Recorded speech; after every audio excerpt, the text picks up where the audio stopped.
Bismillahirrahmanirrahim. Assalamualaikum warahmatullahi wabarakatuh. Alhamdulillahi ala ihsanih wa syukru lahu ala taufiqihi wa amtinanih wa asyhadu an la ilaha illallah wahdahu la syarika lahu ta'ziman li sya'nih wa asyhadu anna Muhammadan abduhu wa rasuluhu da'ila ridwanih. Allahumma salli alaihi wa ala alihi wa ashabihi wa ikhwanih. Para ikhwan dan akhwat, para jamaah Majelis Ta'lim Al-Ittiba', pada kesempatan yang bahagia ini kita melanjutkan bahasan kita dari surat Al-Baqarah masih, dan kita lanjut pada ayat yang ke-40. Ayat ke-40 dan seterusnya berbicara tentang Bani Israel. Kita tahu bahwasanya surat Al-Baqarah, ayat-ayat ini turun Madaniyah, yaitu turun ketika Nabi SAW sudah berhijrah ke kota Madinah. Makanya di awal-awal surat disebut tentang orang munafik, ya. Karena orang munafik baru muncul di kota Madinah. Di Mekah tidak ada orang munafik, ya. Kemudian di Madinah juga Nabi SAW bertetangga dengan orang-orang Yahudi, ya, yang mereka terdiri atas 3 suku, Bani Qainuqa, Bani Nadhir, dan Bani Quraidah. Dan mereka sengaja tinggal di kota Madinah untuk menantikan kedatangan Rasulullah SAW, karena telah tertulis dalam ilmu mereka, apakah lewat Taurat ataukah pemberitahuan dari ulama-ulama mereka, bahwasanya Nabi terakhir itu akan berhijrah ke kota yang penuh dengan korma. Makanya ketika Salman Al-Farisi, sebagaimana kisahnya yang panjang, ingin mencari kebenaran, maka dia ditunjukkan oleh pendeta-pendeta sampai akhirnya ditunjukkan bahwasanya akan tiba Nabi terakhir yang dia akan berhijrah ke daerah yang penuh dengan korma. Ternyata tempat tersebut adalah daerah Madinah. Oleh karenanya orang Yahudi mereka benar-benar ngerti akan hal tersebut, sehingga mereka sengaja bermukim di kota Madinah untuk menunggu kedatangan Nabi tersebut. Tetapi ketika datang Rasulullah SAW, mereka tidak beriman. Allah mulai menyebutkan tentang mereka, tentang bagaimana nikmat-nikmat yang Allah berikan kepada mereka, ya. Allah Subhanahu wa taala berfirman pada ayat yang ke-40, Ya Bani Israel, azkuru ni'mati allati an'amtu alaikum wa aufu bi ahdi ufi bi ahdikum wa iyaya farhabun. Wahai Bani Israel, ingatlah akan nikmatku yang telah aku anugerahkan kepadamu, dan penuhilah janjimu kepadaku. Niscaya aku penuhi janjiku kepada kalian, dan hanya kepadakulah kamu harus tunduk atau takut. Dan ini Allah mulai menyebutkan tentang nikmat yang Allah berikan kepada Bani Israel dan mengingatkan tentang janji yang Allah sudah ambil dari mereka. Adapun firman Allah, ya Bani Israel, wahai keturunan Israel. Israel adalah Nabi Yakub alaihissalam. Ya. Israel adalah Nabi Yakub alaihissalam. Bahkan sebagian ulama disebut oleh Al-Qurtubi dalam tafsirnya, tidak ada Nabi yang memiliki 2 nama, ya, kecuali Yakub dan Nabi Muhammad SAW. Muhammad namanya banyak, ada Muhammad, ada Ahmad, ada Hashir, ada yang lainnya. Ada Mutawakkil, tetapi yang selain Nabi Muhammad SAW memiliki nama 2, cuma 1, yaitu Yakub. Yakub disebut Nabi Yakub, disebut juga Israel, disebut juga dengan Israel. Maka anak keturunannya disebut dengan Bani Israel. Karena kita tahu Yakub itu adalah bin Ishak bin Ibrahim. Ibrahim punya anak namanya Ishak, dan punya anak juga namanya Ismail. Dari Ismail turunlah keturunannya adalah Nabi Muhammad SAW. Dari Ishak punya anak nama Yakub, dari Yakub punya anak 12 orang. 12 orang itulah Yusuf alaihissalam dan saudara-saudaranya. Yusuf Binyamin, yang ibu mereka adalah Rahil, kemudian 10 lainnya dari 3 wanita yang lain dari istri Yakub. Yakub disebutkan memiliki anak 12 dari 4 wanita. Dari 4 wanita lahirlah 12 anak. 12 anak itulah yang merupakan Bani Israel. Semua orang Bani Israel harus keturunan mereka, sehingga mereka disebut dengan 12 asbat, yaitu 12 keturunan, 12 suku. Ketika Allah berfirman, ya Bani Israel dalam surat Al-Baqarah, wahai anak-anak Israel, wahai Bani Israel. Siapa yang dimaksud? Kata para ulama yang dimaksud adalah Yahudi di zaman Nabi SAW dan juga Nasara. Ya, karena Nasara juga Bani Israel. Asalnya adalah Bani Israel, tetapi kemudian agama mereka menjadi internasional. Agama mereka menjadi internasional sehingga menjadi semua siapa saja bisa masuk dalam agama Nasara. Padahal ini menyelisihi kebiasaan mereka, bahwasanya asalnya agama Bani Israel untuk mereka saja, bukan untuk seluruh suku, ya. Dan Nabi SAW mengatakan, wa kana nabiyyu qabli yub'atsu ila qaumihi wa bu'itsu ila nasi kafah. Nabi-nabi sebelumku diutus kepada kaumnya. Hanya Nabi Muhammad SAW saja yang diutus kepada seluruh umat manusia. Oleh karenanya orang Yahudi tidak suka dengan Nasara. Kenapa? Karena Nasara menjadikan agama mereka agama internasional, semua orang boleh masuk. Adapun Yahudi yang mereka aslinya, mereka tahu bahwasanya agama mereka khusus buat mereka, khusus buat Bani Israel. Oleh karenanya firman Allah, ya Bani Israel, wahai anak-anak Israel, tentunya yang pertama masuk adalah orang Yahudi yang mereka tetap menjaga suku mereka dari Bani Israel. Demikian juga masuk ke Nasara yang masih asli dari Bani Israel. Adapun Nasara yang bukan dari Bani Israel maka tidak termasuk dalam ayat ini. Tidak termasuk dalam ayat ini. Ya Bani Israel, uzkuru ni'mati allati an'amtu 'alaikum.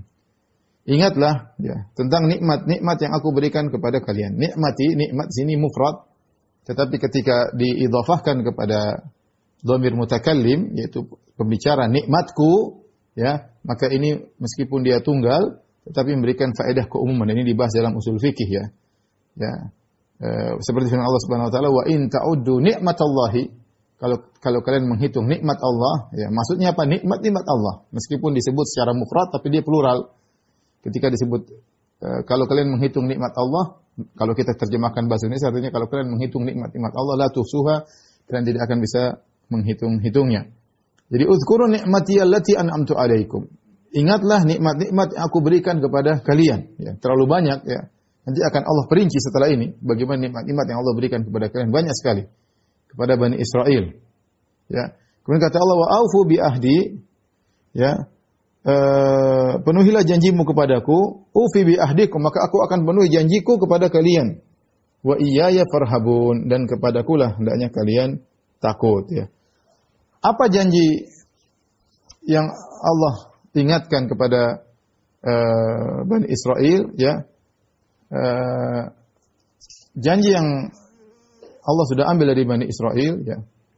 Banyak ya, di antaranya yaitu seperti firman Allah Subhanahu wa taala dalam surat Al-Maidah ayat 12, "Wa laqad akhadallahu mitsaqa bani Israil wa ba'atsna minhum 12 naqiba wa qala Allah inni ma'akum la in aqamtumus shalat." Ya.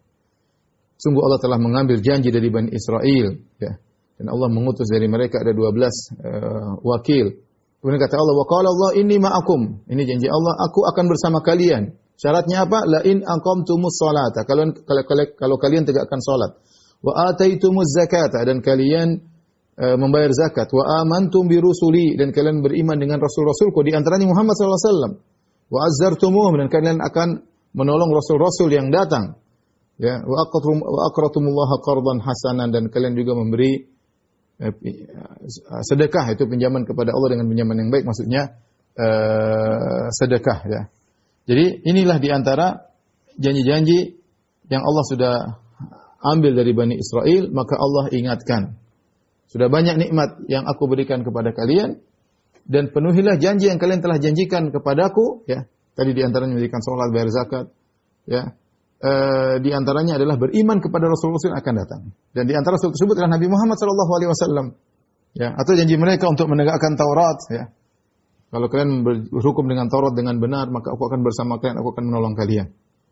Wa iyaya farhabun, dan kepadakulah hendaknya kalian takut, ya. Jangan takut kepada manusia sehingga kalian akhirnya mengingkari janji kalian dan akhirnya merubah hukum-hukum Taurat kalian karena takut kepada manusia. Kemudian Allah berfirman selanjutnya, wa aminu bima anzaltu musaddiqan lima ma'akum, dan berimanlah kepada apa yang aku telah turunkan yang membenarkan apa yang ada pada kalian, itu Al-Quran. Aku sudah turunkan Al-Quran, dan Al-Quran tersebut membenarkan Taurat yang ada pada kalian, ya. Maka berimanlah dengan Al-Quran tersebut. Wa aminu bima anzaltu, berimanlah dengan apa yang telah aku turunkan, maksudnya Al-Quran. Musaddiqan lima ma'akum, yang Al-Quran tersebut telah membenarkan apa yang bersama kalian, maksudnya membenarkan Taurat kalian. Wala takunu awwala kafirin bih, dan janganlah kalian menjadi orang yang pertama kali kafir kepada Al-Quran. Wala tashtaru bi ayati thamanan qalila, dan janganlah kalian menukarkan ayat-ayatku dengan harga yang rendah. Wa iyaya fattaqun, dan bertakwalah kepadaku, Di sini Allah mengingatkan kepada mereka ya untuk beriman kepada Al-Qur'an. Ya, sebagaimana janji mereka untuk beriman kepada para rasul yang datang, demikian juga kitab yang dibawa oleh rasul-rasul tersebut. Kemudian kata Allah, keistimewaan Al-Qur'an, Al-Qur'an membenarkan Taurat, membenarkan kitab-kitab terdahulu, bahwasanya benar telah ada kitab-kitab terdahulu.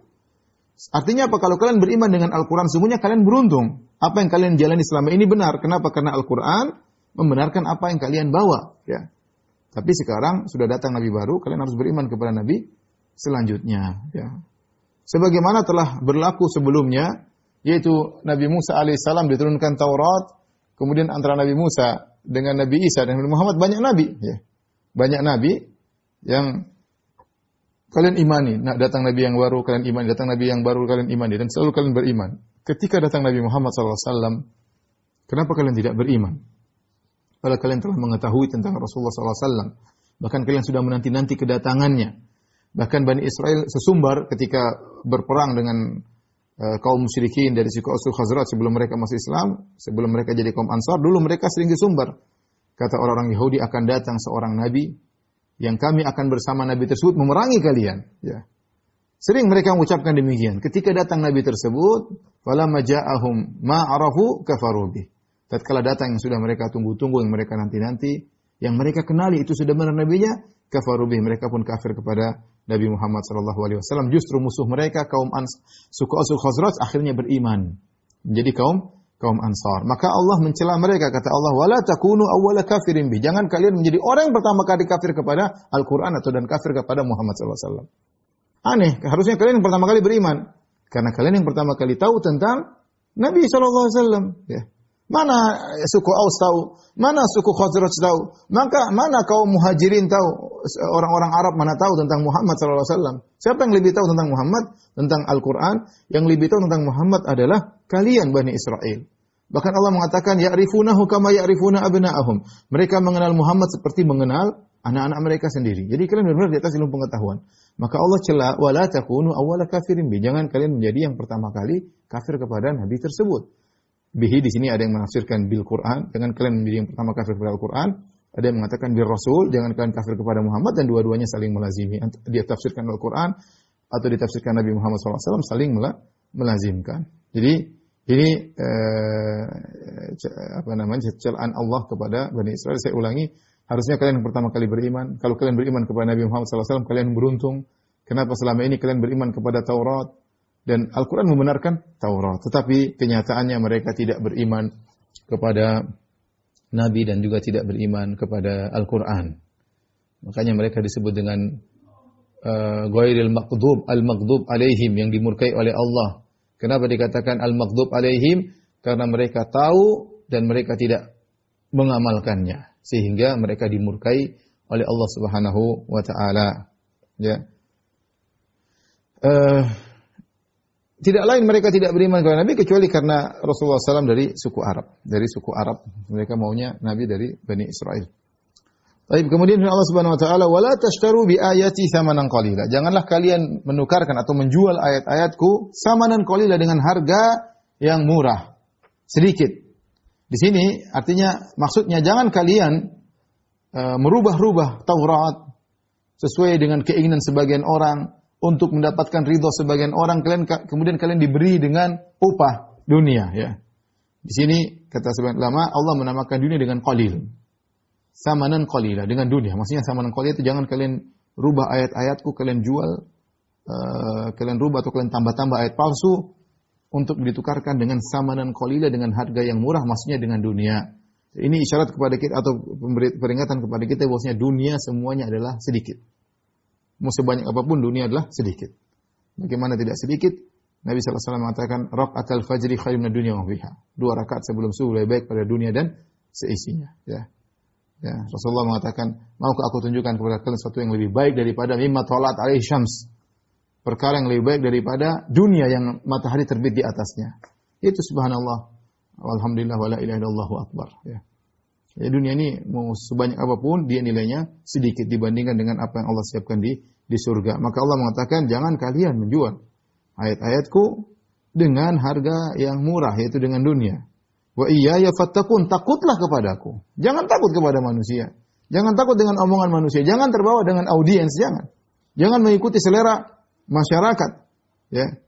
Ikutlah ya, takutlah kepada aku dan jangan menjual ayat-ayat Allah Subhanahu wa taala. Di sini Al-Imam Al-Qurtubi rahimahullahu taala ketika membahas tentang wala tasyaru bi ayati tsamanan qalilah, janganlah kalian menjual ayat-ayatku dengan harga yang murah, ya. Maka beliau mengatakan ini adalah kebiasaan orang-orang Yahudi dahulu, ya. Jadi saya ulangi ayat ini, maksudnya jangan kalian rubah-rubah isi Taurat, ya. Dalam Taurat sudah ada beberapa ayat misalnya tentang rajam, kalian rubah. Yang berzina dirajam, kalian rubah. Itu kalian sembunyikan.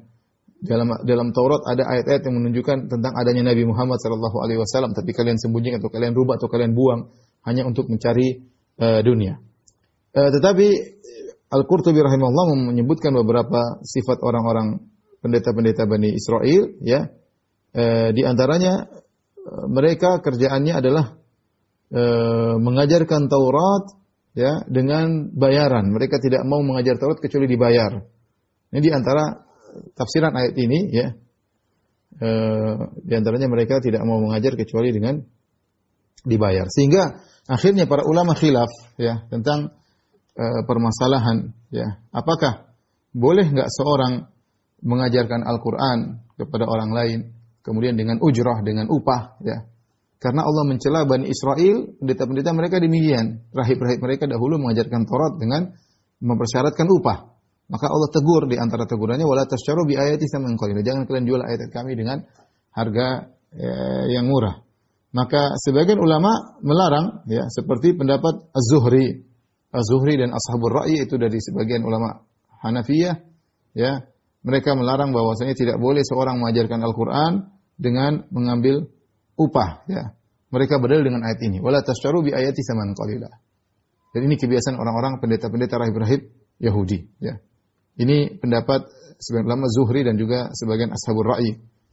Pendapat yang lain, dan ini pendapat jumhur ulama, itu pendapat Al-Imam Malik, Imam Syafi'i dan Imam Ahmad. Dan ini jumhur ulama, sebagaimana pernyataan Al-Qurtubi, ini mayoritas ulama, mereka mengatakan boleh seorang mengajarkan Al-Quran dengan meminta upah. Dalilnya adalah hadis Ibnu Abbas tentang ruqyah. Ketika Nabi berkata, Inna ahaqqa ma akhadtum alaihi ajran kitabullah. Sebaik-baik upah yang kalian ambil adalah dari kitabullah. Itu dari mengajarkan Al-Quran, ya. Ini pendapat jumhur ulama, ya. Karena ketika sebagian sahabat meruqyah dengan baca Al-Fatihah, akhirnya sembuh, kemudian mereka dikasih jo'lah atau hadiah dari pemberian dari orang-orang yang disembuhkan dengan ruqyah tersebut. Demikian juga di antara dalil kisah tentang seorang sahabat yang dia miskin kemudian dia ingin menikah dengan seorang wanita. Kemudian Rasulullah SAW mengatakan, kau punya apa? Dia bilang, saya punya sarung. Ya sudah, jadikan itu sebagai mahar. Kata dia, sarungku cuma satu. Kalau saya kasih mahar, saya tidak bisa pakai sarung. Kemudian kata Nabi SAW, iltamis walau khataman min hadid. Carilah meskipun hanya cincin dari besi. Kemudian dia cari nggak dapat. Terus Rasulullah bertanya, kau punya hafalan Quran apa? Maka dia sebutkan, saya punya hafalan ini dan itu. Maka Nabi SAW mengatakan, zawajtukaha bima ma'aka minal Quran. Aku nikahkan engkau dengan Quran yang kau miliki sebagai mahar. Disebut dalam riwayat yang lain, maksudnya dengan engkau mengajarkan Al-Quran kepada wanita tersebut. Dan kita tahu namanya mahar harus bernilai. Harus bernilai, bukan hanya sekedar setoran hafalan, bukan. Maksudnya di sini engkau mengajarkan Al-Quran kepada orang wanita tersebut itu bernilai, bisa jadi mahar. Kenapa? Karena mengajarkan Al-Quran bisa dapat upah. Dan ini dijadikan dalil oleh jumhur ulama bahwasanya mengajarkan Al-Quran boleh mengambil upah. Wallahu a'lam bishawab. Bagaimanapun seorang hati-hati ketika dia berbicara tentang agama, baik mengajarkan Al-Quran atau mengajarkan ilmu-ilmu agama, maka jangan dia jadikan itu sebagai tujuan. Jangan dijadikan dunia sebagai tujuan. Apalagi Nabi SAW bersabda, "Man ta'allama ilman mimma yubtagha bihi wajhullah, la yata'allamuhu illa liyusiba 'aradan minad dunya, illa liyusiba bihi 'aradan minad dunya, lam yajid arfal jannah yaumal qiyamah." Kata Nabi SAW, barang siapa yang menuntut ilmu agama yang seharusnya dituntut dalam rangka mencari wajah Allah, kemudian dia tidak mempelajarinya kecuali untuk mendapatkan dunia, ya, maka dia tidak akan mencium bau surga. Dan ini ancaman yang keras bagi orang yang menuntut ilmu dalam rangka mencari dunia, ya, dalam rangka mencari dunia. Dan Syekh Utsaimin menyebutkan seorang jangan menuntut ilmu kemudian dia ingin supaya dapat duit, jangan. Itu berarti dia termasuk dalam hadis ini. Tetapi kalau dia kemudian nuntut ilmu, kemudian dia diberi kedudukan, kemudian dia diberi tempat untuk mengajar, digaji, enggak jadi masalah dia mengambil gaji tersebut. Dia mengambil upah tersebut, tetapi jangan dijadikan sebagai itu tujuan. Tujuan saya mengajar, saya belajar ilmu supaya saya dapat dunia banyak. Ini haram karena Allah Maha tahu tentang niat. Allah Maha tahu tentang niat. Maka saya ingatkan juga sebagian agar kita tidak mengikuti dai-dai yang kemudian mereka misalnya ketika mengajar ilmu tertentu mereka pasang tarif, ya tarif sekian. Maka ini perkara yang sebenarnya tidak layak bagi seseorang, ya. Apalagi Nabi tadi mengatakan barang siapa menuntut ilmu dalam rangka untuk meraih secercah dunia, lam yajid arfal jannah, dia tidak akan mencium bau surga, dia tidak akan mencium bau surga. Maka kepada para muallimin, kepada para dai, kepada para pengajar, para qurra, ahli baca Quran, para asatidzah, hendaknya mereka memperbaiki niat mereka, ya. Kalaupun mereka mendapatkan hadiah atau pemberian, maka hendaknya jangan dijadikan sebagai tujuan utama, jangan dijadikan sebagai tujuan utama. Kalau mereka memiliki kelebihan harta, maka mereka bisa sumbangkan kepada yang lain. Yang penting jangan menjadikan dunia sebagai tujuan utama. Makanya di antara doa Nabi sallallahu alaihi wasallam, wala taj'alid dunya akbaru hammina.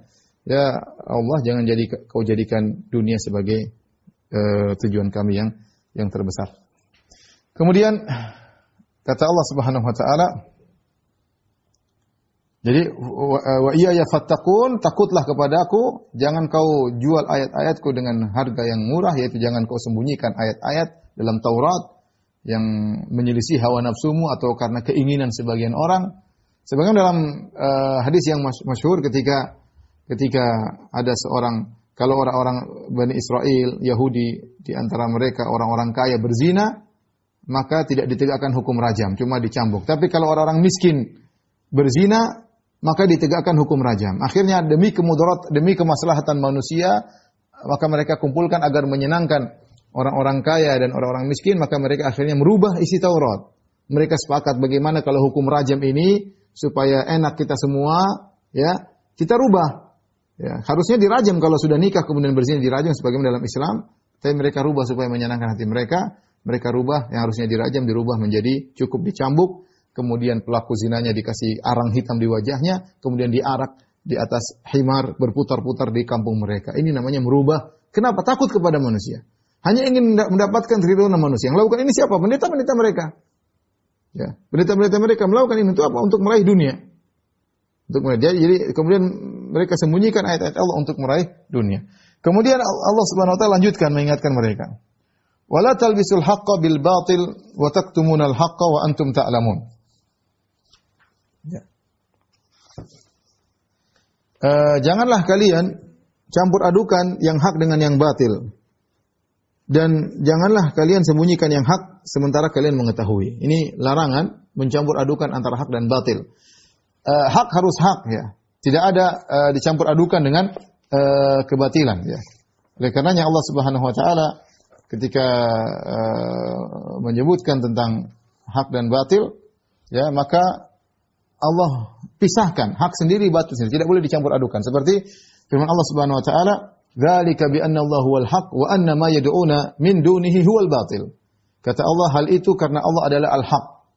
Wa anna ma yad'una min dunihi huwal batil. Adapun yang disembah selain Allah adalah batil. Jadi hak sendiri, batil sendiri, tidak mungkin dicampurkan. Tidak mungkin dicampurkan.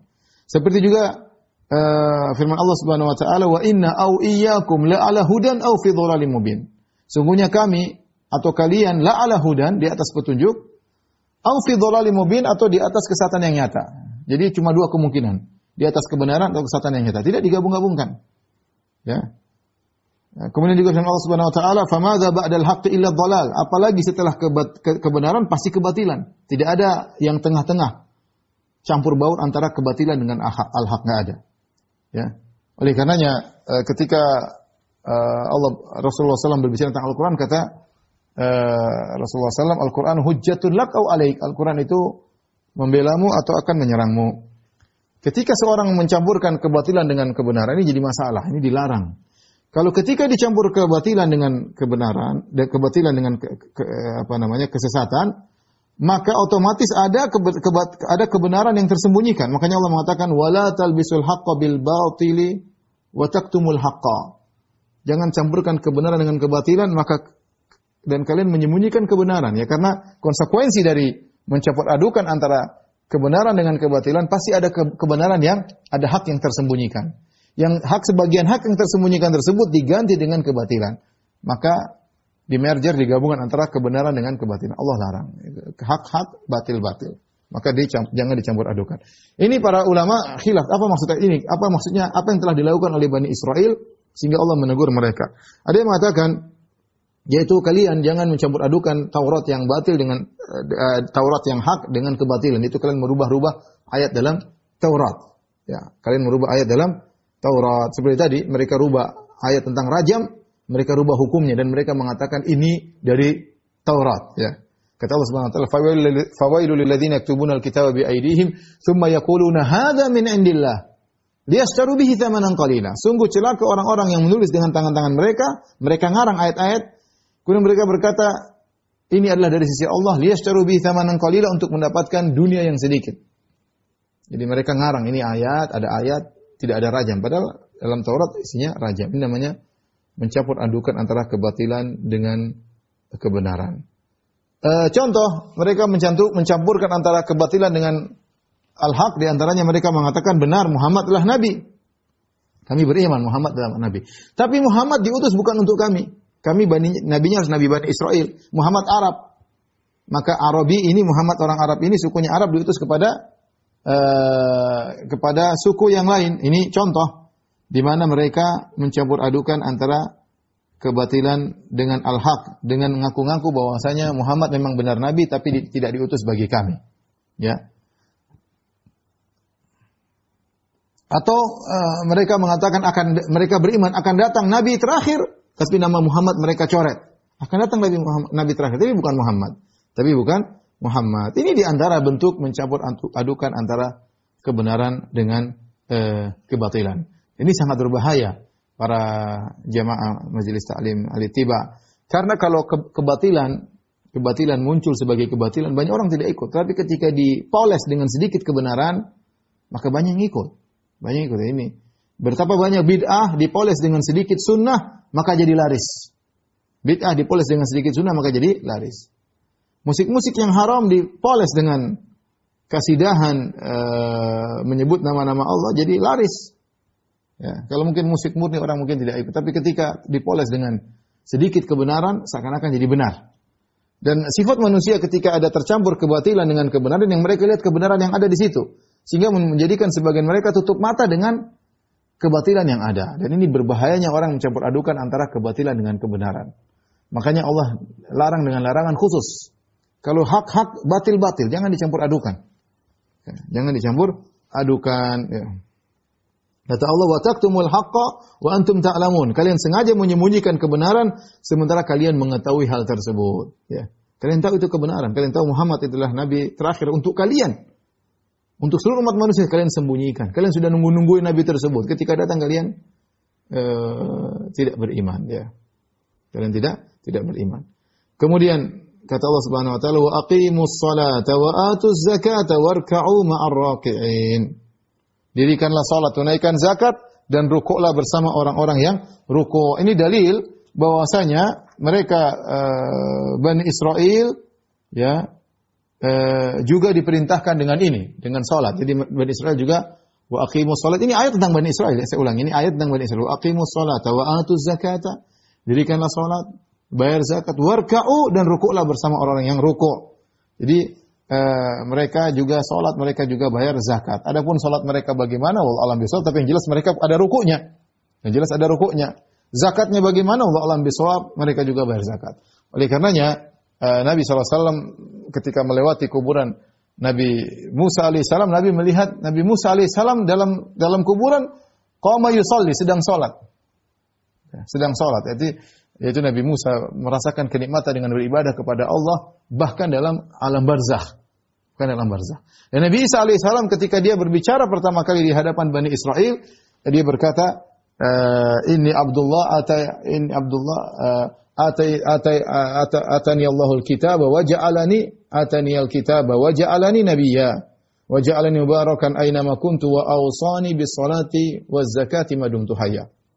Dan Allah mewasiatkan kepadaku untuk salat dan bayar zakat. Jadi Nabi Isa juga salat dan juga bayar zakat. Makanya Nabi Isa salat, Nabi Isa berdoa, Nabi Isa bayar zakat. Intinya mereka juga dulu mengerjakan salat dan mereka juga bayar zakat. Dan hadis-hadis yang menunjukkan akan hal ini banyak. Jadi salat bukanlah ibadah yang baru cuma buat orang Islam. Orang-orang terdahulu juga mereka salat. Nabi Ibrahim ketika yang lebih jauh lagi, yang lebih lama lagi sebelum Bani Israel, Nabi Ibrahim alaihissalam ketika Sarah diambil oleh sang raja untuk dizinai, Nabi Ibrahim salat. Nabi Ibrahim salat, ya.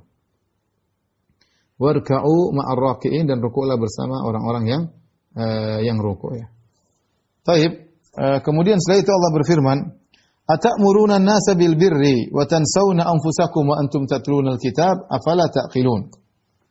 Kata Allah Subhanahu wa taala, ini juga cercaan kepada Bani Israel. Jadi Allah sebutkan kesalahan-kesalahan mereka. Seakan-akan Allah berkata, aku sudah berikan nikmat kepada kalian banyak sekali. Penuhilah janji kalian. Kenapa kalian begini? Kenapa kalian begini? Kenapa kalian begini? Allah tegur Bani Israel. Dan ini Rasulullah bacakan di Madinah. Didengar oleh orang Yahudi. Bani Qainuqa, Bani Nadhir, dan Bani Quraidah. Dan ini ayat tujukan kepada mereka. Atamuruna nasa bil birri. Tentunya ayat ini memang berkaitan dengan Bani Israel, tapi pelajaran bagi kita jangan sampai seperti mereka. Atamuruna nasa bil birri, apakah kalian menyuruh manusia untuk berbuat kebajikan? Wa tansawna anfusakum, sementara kalian melupakan diri kalian. Wa antum tatlunal kitab, dan kalian baca Taurat. Afala taqilun, tidakkah kalian berfikir? Tidakkah kalian berfikir, ya? Dan ini peringatan kepada Bani Israel yang mereka, di antara mereka selalu menyuruh untuk beriman kepada Taurat, dan mereka sendiri tidak mengerjakan Taurat. Mereka menyuruh orang-orang untuk beriman kepada Nabi Muhammad SAW, akan datang Nabi terakhir. Berimanlah kepada Nabi tersebut. Ternyata mereka sendiri tidak beriman. Padahal mereka tahu, antum tatlunal kitab, dan kalian baca Taurat. Kalian tahu bahwasanya akan datang Nabi tersebut. Dan ini menunjukkan bahwasanya mereka tidak mengamalkan apa yang mereka serukan, dan ini sangat berbahaya. Kita, ya, juga dilarang seperti itu. Jangan sampai kita menyerukan apa yang tidak kita kerjakan. Dan ada 3 ayat dalam Al-Quran yang menjadi peringatan keras bagi para dai, ya. Para dai, para panitia pengajian yang ngajak-ngajak orang ngaji, para orang-orang yang share-share pengumuman kajian, share ilmu, yang mereka menyuruh orang untuk melakukan sementara dia sendiri tidak melakukan. Di antaranya firman Allah Subhanahu wa taala ini, atamuruna nasa bil birri wa tansawna anfusakum wa antum tatluna al-kitab. Apa kalian menyuruh manusia berbuat kebajikan sementara kalian melupakan diri kalian? Ya, padahal kalian baca Alkitab. Kalau orang Yahudi kalian baca Taurat, kalau orang Islam kalian baca Al-Qur'an, kalian baca hadis, bahkan kalian yang share. Kalian tahu, ya. Jangan menjadi seperti lilin menerangi orang lain kemudian membakar dirinya sendiri. Allah juga berfirman, ya ayyuhalladzina amanu lima taquluna ma la taf'alun kabura maqatan 'indallahi an taqulu ma la taf'alun. Wahai orang beriman, kenapa kalian mengucapkan apa yang tidak kalian kerjakan? Sungguh besar kemurkaan Allah kalian mengucapkan apa yang kalian tidak kerjakan. Wa ma uridu an ukhalifakum ila ma anhakum an. Kata Nabi Syuaib kepada kaumnya, aku tidak ingin menyelisih apa yang aku perintahkan kepada kalian.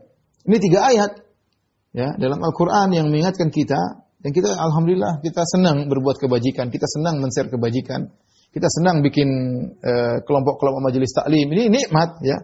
Kita berharap dapat pahala yang banyak, tapi jangan sampai lupa diri kita sendiri. Suruh orang baik, kita sendiri tidak baik, ya. Oleh karenanya dalam hadis yang mengerikan, ya, dalam Sahih Al-Bukhari, ya, Nabi SAW mengatakan, innahu yu'ta birrajuli min ummati yaumal qiyamah fayulqa fin nari fatandaliqu aqtabuhu. Kata Nabi SAW, didatangkan salah seorang dari umatku pada hari kiamat kelak. Dai ini, seorang dai. Dia dihadirkan pada hari kiamat kelak, kemudian dilemparkan dalam neraka jahanam, fatandaliku aktabuhu, kemudian ususnya brodol dari duburnya, ususnya keluar. Keluarnya bukan pelan-pelan tapi langsung fatandalik. Fatandaliku aktabuhu, ususnya keluar dengan brodol dari duburnya. Fayaduru kama yaduru al-himar birohahu, maka dia pun dengan ususnya dia muter-muter seperti himar, keledai kalau ketika dia disuruh menggiling alat penggiling biji gandum, ya maka dia muter supaya alat tersebut bergerak untuk menggiling biji gandum. Maka orang ini pun muter, tapi dia muter dengan ususnya, muter. Sampai jadi heboh di neraka jahanam. Orang neraka jahanam heboh, orang mereka kenal orang ini. Ini orang mungkin top, mungkin orang ini populer, mungkin orang ini followernya banyak, kayak mungkin orang ini kalau ceramahnya mantap, orang ini pokoknya bikin heboh. Kata Nabi, fayajtami'u ilaihi ahlun nar. Maka penghuni neraka kumpul, heboh, kelilingi dia. Ada apa ini orang ini? Kaget mereka. Ini orang kan baik, karena bisa sama-sama kita di sini. Mereka pada kumpul, ini orang populer, orang baik, orang seru, sedang menyuruh kebaikan. Fayaquluna ya fulan, mereka berkata, wahai fulan, alaysa kunta ta'muruna bil ma'ruf? Bukankah kau dahulu menyuruh kami untuk berbuat kebajikan? Wa tanhana 'anil munkar, kau yang menyuruh kami untuk meninggalkan kemungkaran. Tapi kami enggak mau dengar, kami enggak melakukan kebajikan. Tapi kau orang baik, kau yang berdakwah dulu, menyuruh kebaikan, melarang kemungkaran. Kok bisa di sini? Heboh, neraka heboh. Kumpul orang-orang neraka kumpul. Kok bisa di sini? Fayaqul, maka dia berkata dengan penuh kepiluan hati, dengan kesedihan. Kuntu amurukum bil ma'ruf wala ati. Aku dulu menyuruh kalian berbuat kebajikan tapi aku tidak melakukannya. Bayangkan ini. Aku menyuruh kebajikan, aku tidak melakukannya. Wa anhaakum 'anil munkar wa ati. Dan aku melarang kalian dari kemungkaran, aku mengerjakannya. Maka waspada, ibu-ibu yang dirahmati Allah Subhanahu wa taala. Baik sebagai dai, ya saya sebagai dai, ibu sebagai panitia pengajian, ibu suka nge-share kebaikan yang Masya Allah di display picture-nya isinya hadis-hadis, isinya ayat-ayat, isinya perkataan para salaf. Masya Allah, kalau orang baca orang bisa terpesona dengan nasihat-nasihat tersebut. Kemudian ternyata kita sendiri waliyadzubillah atau kemudian tidak melakukan apa yang kita sebarkan tersebut. Oleh karena saya sering sampaikan bahwasanya yang paling utama untuk mengerjakan, yang paling membutuhkan apa yang kita share adalah diri kita. Kita yang paling utama. Karena kalau kita hanya bisa ngomong, kita akan celaka pada hari kiamat kelak. Dan akhirnya nasibnya seperti orang ini. Malu kalau orang datang, loh, ibu kan dulu ketua majelis taklim. Ibu dulu kan yang ngajak-ngajak pengajian. Ibu yang ini, kenapa bisa di sini? Ya, repot. Karena seorang muhasabah diri, kita ini punya kekurangan. Yang kita banyak istighfar. Timbul pertanyaan, Ustaz kalau begitu, kalau kita belum baik kita enggak boleh berdakwah? Enggak. Kita sekarang dibebani dengan dua perkara. Kita ada beban dari Allah. Ya kita disuruh menyampaikan, dan kita suruh mengamalkan apa yang kita sampaikan. Maka yang bisa kita lakukan adalah kita berusaha semaksimal mungkin. Dan tidak mungkin kita meninggalkan seluruh maksiat. Makanya kalau kata Syekh Utsaimin rahimahullah taala, ayyuna alladzi lam yaslam minal munkar? Siapa di antara kita yang selamat dari kemungkaran? Ya. Di antara kita pasti ada yang melarang kemungkaran, dia lakukan. Di antara kita pasti ada yang menyuruh kepada kebaikan, tidak dia kerjakan. Kawan-kawan salat malam, di sini tidak salat malam. Kawan-kawan jaga pandangan, di sini tidak jaga pandangan. Terus apa yang kita lakukan, Ustaz? Kita berhenti dari dakwah, kita berhenti dari menyebar pengajian, kita berhenti dari share ilmu. Sementara ahlul batil, tukang maksiat, share di sana sini kejahatan mereka, kebatilan mereka, kesesatan mereka, kekufuran mereka, ateis mereka sebarkan. Terus kita gimana, Ustaz? Jalan, tapi sering beristighfar kepada Allah. Berdoa kepada Allah agar kita bisa melaksanakan semaksimal mungkin. Ya, agar kita punya udzur di depan Allah. Ya Allah, saya sudah berusaha. Kalau terjerumus dalam kemaksiatan, segera istighfar kepada Allah. Jangan tunda-tunda. Ya, jangan tunda-tunda. Jadi ayat ini ayat yang mengerikan bagi para dai. Tapi mereka tetap menyampaikan ayat-ayat Allah. Dan orang yang hanya bisa ngomong, tidak mengerjakan, ini ciri-ciri Yahudi. Ciri-ciri pendeta Yahudi. Makanya Allah tegur mereka. Atamuruna bil birri wa tansawna anfusakum. Kalian yang bisa ngomong tapi lupakan diri kalian. Ya. Kemudian firman Allah Subhanahu wa taala, "Wasta'inu bis sabri was salat." Wa innaha lakabiratun ilal khashi'in. Dan mintalah pertolongan kepada Allah dengan sabar dan salat. Wa innaha lakabiratun ilal khashi'in. Sungguhnya salat itu terasa berat kecuali bagi orang-orang yang khashi'in, orang-orang yang khusyuk. Yaitu yang takut kepada Allah Subhanahu wa taala. Yang khusyuk ketika salat, dan ini adalah sifat yang mulia ya. Seorang yang takut kepada Allah, terutama secara umum dia khusyuk kepada Allah, dia takut kepada Allah, terutama ketika dia khusyuk ketika sedang salat ya. Ini dalil bahwasanya salat merupakan penolong utama ketika seorang menghadapi perkara yang sulit, seorang menghadapi ujian hidup ya. Di antaranya dengan segera salat, dan itu kebiasaan Nabi sallallahu alaihi wasallam. Karena Nabi sallallahu alaihi wasallam idza hazabahu amr fazi'a ila salat. Adalah Nabi sallallahu alaihi wasallam kalau menghadapi suatu permasalahan langsung segera menuju salat. Yang pertama Nabi kerjakan salat. Salat 2 rakaat minta petunjuk kepada Allah Subhanahu wa taala. Dan menjadikan salat sebagai penolong dengan penuh kekhusyuan adalah perkara yang berat ya. Wa innaha lakabiratun ila alal khashi'in. Jadikan salat, untuk salat dan bersabar adalah perkara yang sulit. Salat dan bersabar perkara yang sulit, kecuali bagi orang-orang yang khusyuk, yang takut kepada Allah Subhanahu wa taala. Siapa mereka? Alladzina yadhunnuna annahum mulaqu rabbihim, yaitu orang-orang yang mereka meyakini bahwasanya mereka akan bertemu dengan Rabb mereka, wa annahum ilaihi raji'un, dan mereka akan kembali kepada Allah Subhanahu wa taala. Ini orang-orang yang bisa terbiasa dengan salat, terbiasa dengan sabar, yaitu siapa? Orang-orang yang takut kepada Allah, yang yakin mereka akan bertemu dengan Allah dan mereka akan dikembalikan oleh Allah kepada Allah Subhanahu wa taala. Adapun orang yang tidak takut kepada Allah, salat bagi dia berat, bersabar berat. Dia tidak mudah bersabar. Ada masalah maka dia segera tulis di internet, segera maki-maki di medsos, mungkin bikin pertemuan para wartawan untuk menyampaikan aspirasi dia atau isi hatinya. Tidak ada kesabaran dalam kata-kata, dalam perbuatan. Kemudian mau salat malas. Dia selalu mencari solusi dari materi. Harusnya dia mencari solusi dengan beribadah kepada Allah terlebih dahulu. Adapun orang yang khusyuk, yang takut kepada Allah, yang yakin akan dikembalikan kepada Allah, alladzina yadhunnuna annahum mulaqu rabbihim wa annahum ilaihi raji'un, yang yakin dia akan ketemu dengan Allah dan akan dikembalikan kepada Allah, mudah bagi mereka untuk salat. Ada masalah sedikit salat. Ada masalah sedikit sabar. Itu sudah menjadi kawan perjalanan hidup mereka, sabar dan salat, sabar dan salat. Kalau anti, ibu-ibu memiliki sifat seperti ini, ada masalah sabar, ada masalah salat, maka insya Allah termasuk dari ayat ini. Ya, kata Allah, wattaqu yawman turja'una fihi ila Allah. Takutlah pada hari di mana kalian akan dikembalikan kepada Allah Subhanahu wa taala. Karena orang yang yakin bahwasanya dia akan kembali kepada Allah, dia tahu dunia cuma sementara. Dia tahu dia akan mendapatkan balasannya di sisi Allah kalau dia bersabar. Sehingga dia mudah untuk bersabar, dia mudah untuk salat. Tapi kalau imannya kepada hari akhirat lemah, sulit dia untuk bersabar. Sulit, dia ingin ada balasan segera di dunia. Sulit untuk salat. Kenapa sulit salat? Karena dia tidak merasa yakin salat bisa memberi solusi baginya. Dia tidak merasa yakin. Sehingga dia bangun salat malas. Makanya kita jangan sampai demikian. Kemudian setelah itu Allah Subhanahu wa taala berfirman, ya bani Israil adhkuru ni'mati allati an'amtu 'alaikum wa anni faddaltukum 'alal 'alamin. Wahai bani Israil sekalian, ingatlah nikmat-nikmat yang aku berikan kepada kalian. Allah ulangi lagi. Jadi setelah Allah sebutkan nikmat, Allah ingatkan tentang kesalahan-kesalahan mereka.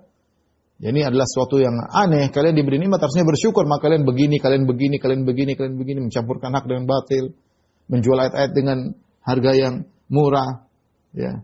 Kemudian pandainya ngomong tidak diamalkan. Allah sebutkan ciri-ciri Bani Israil. Setelah itu Allah ingatkan lagi, wahai Bani Israil, ingatlah nikmat-nikmat yang aku berikan kepada kalian. Dan lebih istimewa, wa anni faddaltukum 'alal 'alamin. Dan aku telah melebihkan kalian di atas segala umat. Ini maksudnya di zaman itu. Banyak suku Allah ciptakan, banyak keturunan Nabi Adam alaihissalam, banyak keturunan Nabi Nuh alaihissalam. Tapi yang paling mulia di zaman tersebut adalah Bani Israil.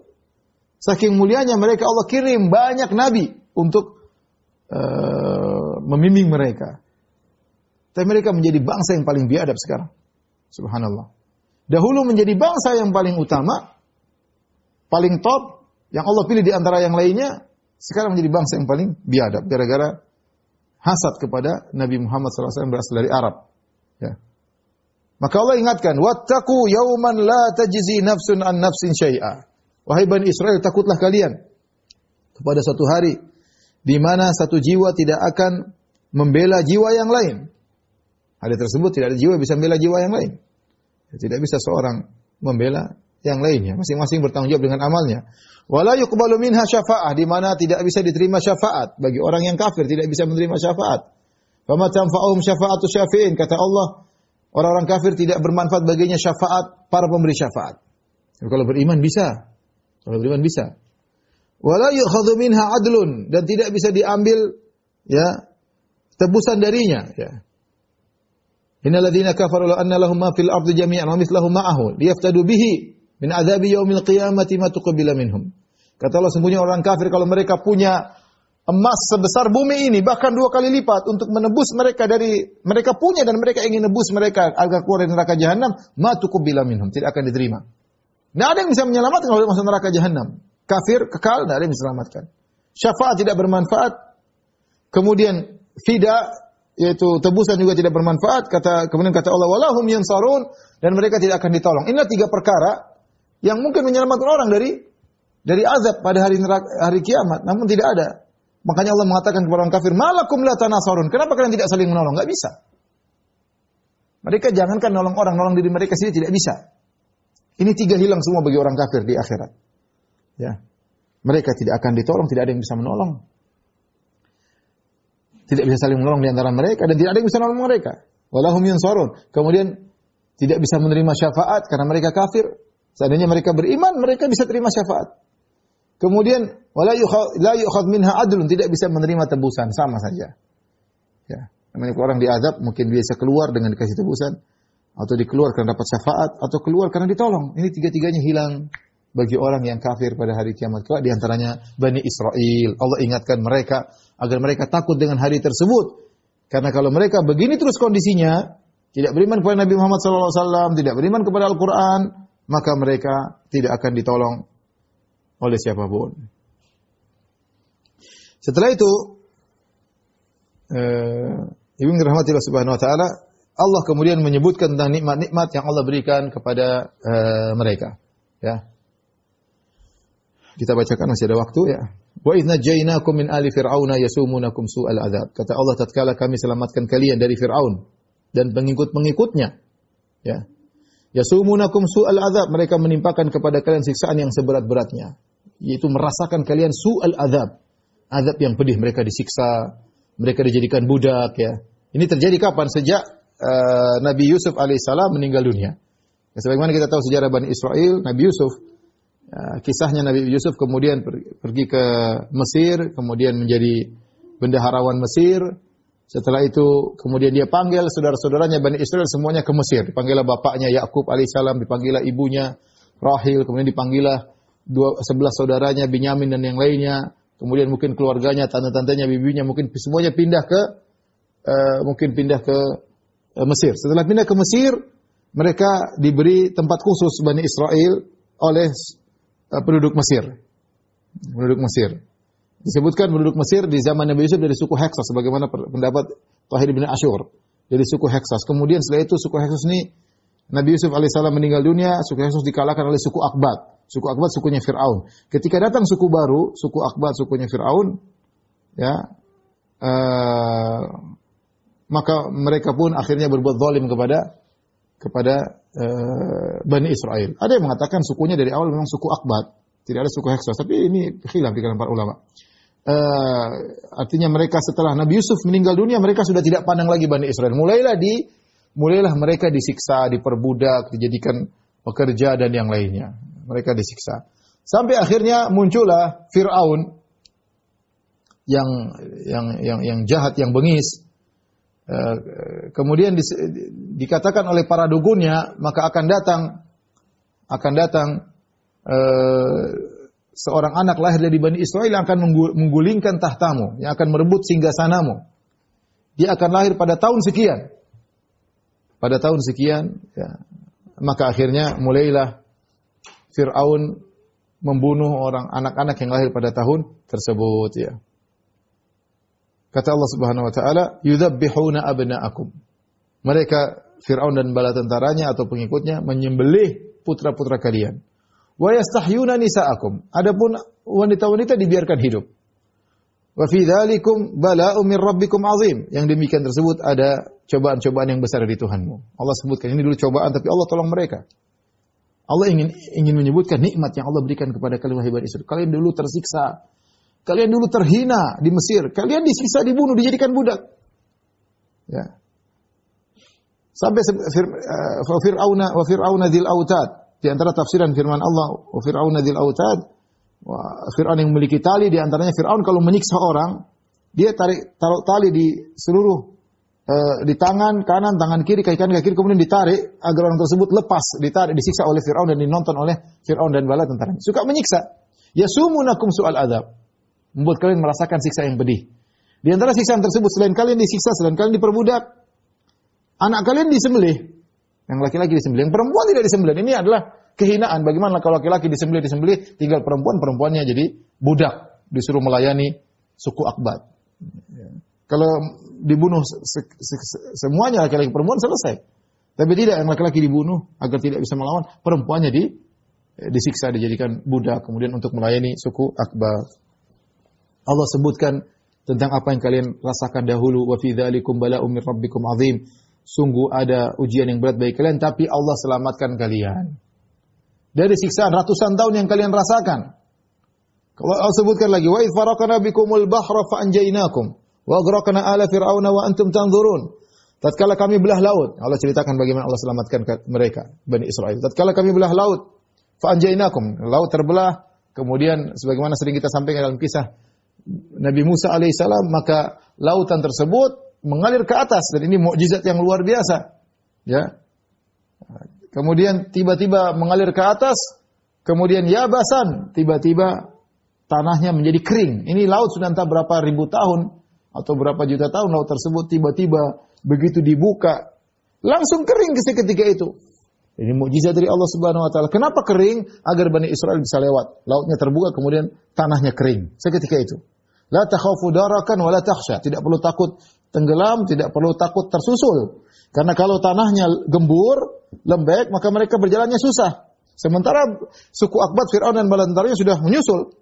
Kalau mereka jalan terlambat, apalagi antara mereka ada orang tua, ada anak-anak, orang sakit, dikejarlah sama Fir'aun dan bala tentaranya. Maka Allah jadikan tanah tersebut langsung keras, seperti tanah di daratan, sehingga mereka langsung bisa menapakkan kaki mereka menuju sisi laut yang satunya. Maka mereka pun berjalan. Kata Allah, wa agraq fa anjaynakum, kami pun selamatkan kalian. Wa agraqna ala fir'aun, dan kami tenggelamkan alu Fir'aun dan bala tentaranya, wa antum tanzurun, dan kalian melihat. Kalian melihat. Ini nikmat tersendiri bagi Bani Israil. Karena nikmat ketika melihat musuh tenggelam, musuh dibinasakan di depan mata seseorang, itu nikmat. Allah mengatakan, wa antum tanzurun. Inilah Fir'aun bala tentaranya ratusan tahun menyiksa kalian, tenggelam di hadapan kalian. Kalian melihat. Kalian melihat. Ya. Kalian melihat bagaimana mereka ditenggelamkan oleh Allah Subhanahu wa taala dengan kesombongannya dan keangkuhannya. Kemudian bahkan Allah selamatkan jasad Fir'aun di hadapan kalian. Kalian bisa lihat, ini Fir'aun masih hidup. Bukan masih hidup, mas jasadnya selamat dan benar-benar sudah tewas. Benar-benar sudah tewas, ya. Jadi ini nikmat kalian melihat itu semua. Kemudian Allah berfirman, wa idh wa'adna Musa 40 lailah. Di antara nikmat juga Allah pernah mengambil janji kepada Musa dan Musa berjanji kepada Allah. Wa'adna itu artinya saling berjanji. Ada dalam sebagian qiraah wa'id wa'adna, tatkala kami menjanjikan kepada Musa. Adapun qiraah yang sering kita baca wa'id wa'adna, tatkala kami saling berjanji. Itu Allah menjanjikan kepada Musa untuk memberikan Taurat. Musa juga punya janji kepada Allah Subhanahu wa taala. 40 lailah, yaitu 40 hari Allah akan berikan kepada Musa Taurat. Tunggu 40 hari. Ya. Jadi Nabi Musa pergi, tunggu 40 hari Nabi Musa puasa, kemudian Nabi Musa pergi bertemu dengan Allah untuk menerima Taurat. Apa yang terjadi ketika Nabi Musa pergi meninggalkan kaumnya, dan Nabi Musa menitipkan kaumnya kepada kakaknya Harun alaihissalam? Kata Allah, "Tsumma takhudtumul ijla." Kemudian kalian menjadikan patung sapi. Min ba'dihi, setelah Musa pergi, wa antum zalimun, kalian berbuat kezaliman. Kalian syirik kepada Allah Subhanahu wa taala. Bagaimana kalian menyembah berhala sapi tersebut? Ya, ini sebagaimana Allah kisahkan dalam surat Toha. Ya, sudah pernah saya sampaikan, yaitu intinya ketika Nabi Musa pergi, untuk menerima wahyu dari Allah Subhanahu wa taala, ya. Kemudian Nabi Musa menitipkan kaumnya kepada Nabi Harun alaihissalam. Ternyata di antara mereka ada Samiri.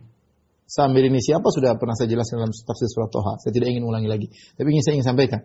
Akhirnya mereka ternyata membawa emas-emas dari Bani Israel. Emas-emas dari mana? Dari suku Akbat. Disebutkan bahwasanya dalam ada dua pendapat di kalangan para tafsir, yaitu ketika mereka hendak kabur dari Mesir menuju meninggalkan kota Mesir, sehari sebelumnya mereka minjem emas dari suku Akbat. Teman-teman yang kenal, pinjam dong, kita ada walimah atau ada apa, jadi kasih pinjaman. Ketika mereka pergi dari kota Mesir, mereka bawa lari emas-emas tersebut. Dan ini haram. Mereka ngambil punya orang. Ini pendapat pertama. Pendapat kedua, ketika mereka melihat Fir'aun dan bala tentaranya tenggelam dalam lautan, sebagian jasad-jasad mereka selamat, artinya diselamatkan, maka mereka mengambil emas-emas yang ada pada jasad-jasad Fir'aun dan bala tentaranya. Padahal ghanimah tidak dihalalkan bagi mereka. Ini pendapat kedua. Intinya, mereka membawa emas yang emas-emas tersebut haram bagi mereka.